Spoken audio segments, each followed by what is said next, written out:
जो ख़वातीन pregnancy conceive करने के लिए कोशिश कर रही होती हैं लेकिन हमल नहीं ठहर रहा, तो आलमोस्ट 70 to 80% ख़वातीन में हमल ना ठहरने की वजह हार्मोनल इम्बैलेंस होता है। और बहुत सारे हमारे व्यूअर्स ने रिक्वेस्ट भी की है कि हार्मोनल इम्बैलेंस के बारे में बताइए। तो हार्मोनल इम्बैलेंस क्या है, फीमेल्स के अंदर हार्मोनल इम्बैलेंस क्यों होता है, और जो ख़वातीन प्रेगनेंसी कंसीव करने के लिए कोशिश कर रही हैं तो उनको कैसे पता चलेगा कि कहीं हमल ना ठहरने की वजह उनके अंदर हार्मोनल इम्बैलेंस तो नहीं है। क्या अलामात आपके जिस्म के अंदर ज़ाहिर होंगी अगर आपको हार्मोनल इम्बैलेंस होगा, और क्या इलाज आप कर सकती हैं इसके लिए, क्योंकि काफ़ी हद तक आपकी ख़ुद की अपनी गलतियां होती हैं जो 80% ख़वातीन में हार्मोनल इम्बैलेंस कॉज करती हैं। घर पर ही कौन सी बेस्ट होम रेमेडीज़ हैं जिनसे आपका हार्मोनल इम्बैलेंस बिल्कुल ठीक हो सकता है, आपके पीरियड्स नॉर्मल हो जाएंगे, साइकिल नॉर्मल आएगा, तो प्रेगनेंसी जल्दी कंसीव करने में आपको आसानी होगी। तो डियर एक्सपेक्टेड मदर्स, आज की इस वीडियो में हम इसी चीज़ पे बात करेंगे ताकि आप जल्दी प्रेगनेंसी कंसीव कर सकें। मेरा नाम है डॉक्टर ताहिर। आगे बढ़ने से पहले चैनल को सब्सक्राइब ज़रूर कर लीजिएगा। अब हार्मोनल इम्बैलेंस किस चीज़ को कहते हैं? इंसानी जिस्म के अंदर तकरीबन 50 के करीब हार्मोन्स होते हैं जो जिस्म के तकरीबन तमाम सिस्टम्स को रेगुलेट करते हैं। अगर इन हार्मोन्स की मिकदार बहुत ज़्यादा हो जाए, या इन हार्मोन्स की मिकदार बहुत कम हो जाए, या इनके खारिज होने की, इन हार्मोन्स के रिलीज़ होने की टाइमिंग सही ना हो, जिस टाइम पे हार्मोन चाहिए उस टाइम पे ना बने, तो इन सारी चीज़ों को हार्मोनल इम्बैलेंस कहा जाता है।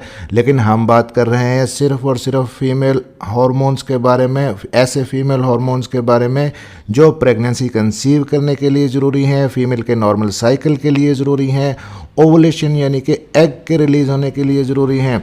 और यही हार्मोन्स फीमेल की फर्टिलिटी को और बच्चा पैदा करने की सलाहियत को मुतासर करते हैं। तो इन फर्टिलिटी के अलावा कौन सी निशानियां आपके अंदर ज़ाहिर होंगी अगर आपको हार्मोनल इम्बैलेंस है? अगर आपके पीरियड्स मेंसेस रेगुलर नहीं है, कभी कम आते हैं कभी ज़्यादा आते हैं, या आपके पीरियड एब्सेंट हैं, स्कैंटी हैं, थोड़े आते हैं, पीरियड्स के अंदर ब्लैक या ब्राउन कलर का थोड़ा सा फ्लो होता है, हेल्दी पीरियड्स नहीं होते, फिर अगर आपको साइकिल की डेट आ गई है और अगली डेट आने से पहले 2 साइकिल की डेट्स के बीच में आपको स्पॉटिंग होती है, खून के दाग लगते हैं, धब्बे लगते हैं, ये भी हार्मोनल इम्बैलेंस की निशानी हो सकती है। आपके फेस पे, आपकी नेक पे, चेस्ट पे या बैक पे एबनॉर्मल हेयर ग्रोथ होती है, बाल ज़्यादा आने लगते हैं, ये भी हार्मोनल इम्बैलेंस की अलामत हो सकती है। इसके अलावा आपका पेट ख़राब रहता है, कभी आपको डायरिया हो जाता है, कभी कॉन्स्टिपेशन हो जाती है, चिड़चिड़ापन आपके अंदर ज़्यादा है, मूड स्विंग्स हैं आपके अंदर, आपको एकदम से सडन वेट गेन हो गया है, मोटापा आना शुरू हो गया है, या नींद की कमी है, नींद आपको सही तरीके से नहीं आती, तो ये सारी निशानियां हार्मोनल इम्बैलेंस को शो करती हैं। फिर प्रेगनेंसी कंसीव ना होना, फीमेल के अंदर इनफर्टिलिटी होना, या एग सही तरह से आपके अंदर नहीं बन रहे, या अगर बन रहे हैं तो एग मैच्योर नहीं हो पा रहे और रिलीज़ नहीं हो पा रहे, ये भी हार्मोनल इम्बैलेंस की वजह से हो सकता है। अब किन ख़वातीन में यह हार्मोनल इम्बैलेंस ज़्यादा होता है? अगर आपका लाइफस्टाइल हेल्दी नहीं है, आप ज़्यादा देर तक बैठी रहती हैं, आपकी फ़िज़िकल एक्टिविटी नहीं है, एक्सरसाइज आप बिल्कुल नहीं करती, योगा नहीं है, वॉक नहीं है, जिम नहीं है, तब आपको हार्मोनल इम्बैलेंस हो सकता है। तो कम से कम कोई एक डेली की फ़िज़िकल एक्टिविटी आपकी रूटीन के अंदर शामिल होनी चाहिए। फिर आपके सोने उठने की, जागने की रूटीन सही नहीं है, आप रात को देर तक जागती हैं और सुबह देर से उठती हैं, नींद प्रॉपर तरीके से नहीं लेती, इसकी वजह से भी हार्मोनल इम्बैलेंस हो सकता है। या आपने लंबे अरसे तक ओरल कंट्रासेप्टिव पिल्स लिए हैं, तो ऐसी ख़वातीन के अंदर भी हार्मोनल इम्बैलेंस ज़्यादा होता है।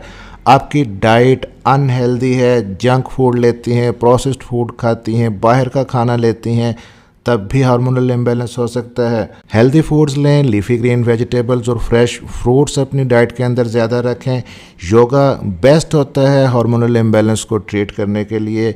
या 30 से लेकर 35 मिनट की वॉक डेली की अपनी रूटीन में शामिल करें, क्योंकि हार्मोनल इम्बैलेंस के ऑलमोस्ट 80% केसेस ऐसे होते हैं जो आप खुद ही ठीक कर सकती हैं। अब अगर हम कुल मिला के बात करें तो तकरीबन 70 से लेकर 80% खवातीन में हमल ना ठहरने की वजह, प्रेगनेंसी कंसीव ना होने की वजह हार्मोनल इम्बैलेंस ही होता है। और ये कौन से हार्मोन्स होते हैं जिनका हम बार बार जिक्र कर रहे हैं? इम्बैलेंस हार्मोनल तो कौन से हार्मोन्स होते हैं?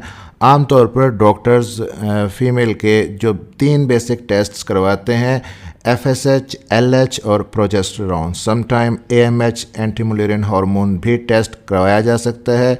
और ये सारे हार्मोन्स किसी भी खातून को प्रेग्नेंट होने के लिए, प्रेगनेंसी कंसीव करने के लिए हर स्टेप में चाहिए होते हैं। सबसे पहले तो ये हार्मोन्स आपके मेंसेस के साइकिल को नॉर्मल करते हैं, उसके लिए बहुत ज़रूरी हैं। इसके बाद आपकी ओवरीज में एग बने, इसके लिए आपको FSH हार्मोन चाहिए होता है।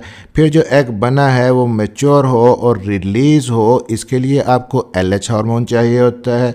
फिर जो एग रिलीज़ हुआ है वो आपके फिलोपियन ट्यूब में जाए, वहाँ पे स्पर्म के साथ मिलके एम्ब्रियो बनाए, एम्ब्रियो आपकी यूट्रस में बच्चेदानी में आ जाए और वहाँ पे बच्चेदानी की दीवार के साथ जुड़ जाए, जिसको हम इम्प्लांटेशन कहते हैं। तो उस इम्प्लांटेशन के प्रोसेस के लिए प्रोजेस्टेरॉन हार्मोन बहुत ही ज़रूरी है। और फिर एक दफ़ा जब प्रेगनेंसी कंसीव हो जाती है तो थ्रू आउट आपकी प्रेगनेंसी को सपोर्ट करने के लिए, ताकि अर्ली मिसकैरेज ना हो, आपके हमल ज़ाया ना हो, तब भी प्रोजेस्टेरॉन हार्मोन बहुत ही ज़रूरी होता है। तो ये सारे हार्मोन्स अगर आपके अंदर नहीं बनते, कम बनते हैं, बहुत ज़्यादा हों या इनके बनने की टाइमिंग सही ना हो, तो आपको हार्मोनल इम्बैलेंस होगा और आपको प्रेगनेंसी कंसीव करने में मुश्किल पेश आएगी। अब बात कर लेते हैं कि आपको अगर हार्मोनल इम्बैलेंस है तो इसको बैलेंस कैसे करना है, आपने ठीक किस तरह से करना है। ऑलरेडी जैसे कि हम जिक्र कर चुके हैं, 80% केसेस में आप खुद से इसको ट्रीट कर सकती हैं। मोटापा है तो उसको ओवरकम कीजिए, लाइफस्टाइल अपना चेंज कीजिए, फिजिकल एक्टिविटीज़ बहुत ही ज़रूरी है, क्योंकि जब आप एक्सरसाइज करती हैं तो आपकी ओवरीज की तरफ ऑक्सीजन और ब्लड का फ्लो ज़्यादा हो जाता है, जिसकी वजह से हेल्दी एग्स बनते हैं और हार्मोन्स भी हेल्दी रहते हैं। अपनी डाइट को बेहतर कीजिए, स्ट्रेस को लाइफ से निकालिए। अब जो रेस्ट ऑफ द 20% केसेस हैं, उन केसेस के अंदर आपको अपना थायराइड का प्रोफाइल एक लाजमी चेक करवाना चाहिए, क्योंकि अगर आपका थायराइड डिस्टर्ब है तब भी हार्मोनल इम्बैलेंस हो सकता है। ऐसी सूरत में डॉक्टर्स आपको एक दवाई लिख के दे सकते हैं, जो 1 टैबलेट डेली आपने लेनी होती है। फिर अगर आपकी ओवरीज के अंदर सिस्ट है, PCOD या PCOS का मसला है, तो उसके लिए आप अल्ट्रासाउंड करवा सकती हैं। और अगर सिस्ट हैं तो उसके लिए भी डॉक्टर्स आपको मेडिसिन दे सकते हैं कुछ अर्सा खाने के लिए, जिनसे सिस्ट ख़त्म हो सकती हैं। अब फाइनली हार्मोनल इम्बैलेंस को ट्रीट करने के लिए कुछ टिप्स मैं आपके साथ शेयर कर देता हूं, जिससे आपके पीरियड्स भी रेगुलर हो जाएंगे, पीरियड्स का फ्लो भी अच्छा होगा और प्रेगनेंसी कंसीव करने में भी आसानी होगी। उसमें सबसे पहले तो आप फॉलिक एसिड का सप्लीमेंट डेली बेसिस पे एक लेना शुरू कर दें। फिर ओमेगा 3 फैटी एसिड के सप्लीमेंट भी आप ले सकती हैं। और अगर आप चाहती हैं कि आपके कुछ पैसे भी ना लगें और आपको मेडिसिन भी ना खानी पड़े, तो इसके लिए आप सीड साइकिलिंग ट्राई कर सकती हैं। सीड साइकिलिंग क्या होता है? तो इसमें अगर आपका 28 डेज़ का साइकिल है तो साइकिल के पहले 14 दिन आपको फ्लैक्स सीड्स और पंपकिन सीड्स खाने होते हैं, और साइकिल के आखिरी 14 दिन आपको सनफ्लावर सीड्स और सीसम सीड्स खाने होते हैं। ये बहुत ही इफेक्टिव मेथड है आपके हार्मोन्स को रेगुलेट करने के लिए। इस पर डिटेल्ड वीडियो मैंने बनाई है, जिसका लिंक ऊपर आई बटन में और नीचे डिस्क्रिप्शन में दे रहा हूँ, ज़रूर देखिएगा। चैनल को सब्सक्राइब ज़रूर कर लीजिएगा और बेल नोटिफिकेशन ऑन कर लीजिएगा, ताकि डॉक्टर हेल्पिंग हेल्थ की नई आने वाली वीडियो आप तक पहुँच सके। मिलते हैं अगली किसी वीडियो में, तब तक के लिए अपना ख्याल रखिएगा।